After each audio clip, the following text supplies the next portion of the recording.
আসসালামু আলাইকুম, বিসমিল্লাহির রহমানির রহিম। তো আমি বিরিয়ানি রান্না করতেছিলাম আমের জন্মদিনে, কালকের ভিডিও এটা।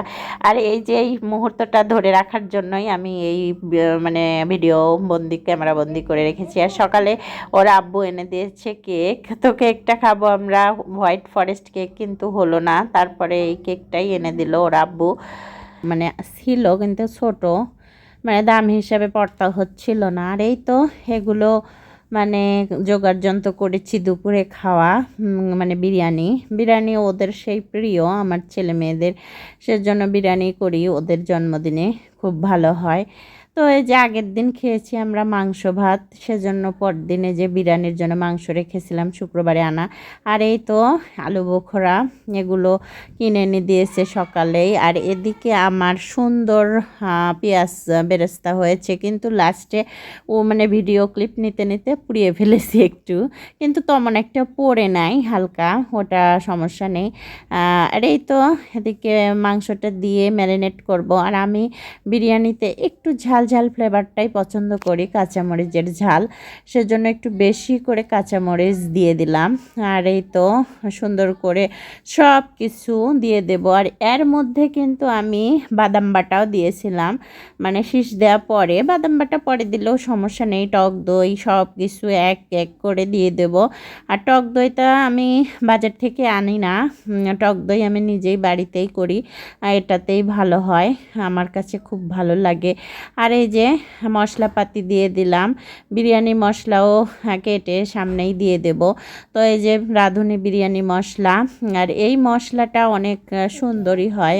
মানে আমি বেশ একটা মশলার মানে ফ্লেভারটা নিতে পারি না, সেজন্য হাফ দিয়ে দিলাম।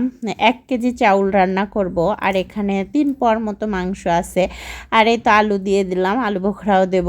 তো এই জন্য এই যে টক দই বানিয়ে ফেলেছি, এগুলো দিয়ে দিলাম। একটা লেবু পুরা চিপে দিয়ে দিয়েছিলাম দুধের মধ্যে, আর দুধগুলো একটু মানে হালকা হালকা কেমন যেন টক দইয়ের মতো হয়ে গেছে, দিয়ে দিলাম। আর এদিকে চাউল কষিয়ে নিচ্ছিলাম, মাংস শীষ দিয়ে নামিয়ে ফেলেছি, আর এটা উঠিয়ে দিয়েছি। আর আমার শুধু এরম পোলাও আমার এই কড়াইয়ে হয়, কিন্তু এর মধ্যে যে মাংস দেব, আলু মশলাপাতি দিয়ে 1 কেজির মতো মাংস, তাহলে এখানে এর মধ্যে কিভাবে আটবে? এটা হচ্ছে 26 সিএমের কড়াই, তো এটাতে তো আটবে না। সেজন্য আমি কিছুটা আবার ট্রাইও করলাম, করে তারপরে আবার ভাবলাম না, কড়াইটা বের করতেই হবে, বড় কড়াই ধুয়ে নিতে হবে। এই আলসেমিতে এটা করতেছি, মানে ইন্ডাকশনে রান্না করব তো শেষ পর্যন্ত, সেজন্যই ভাবলাম যে এটাতেই ঠিকঠাক মতো করি।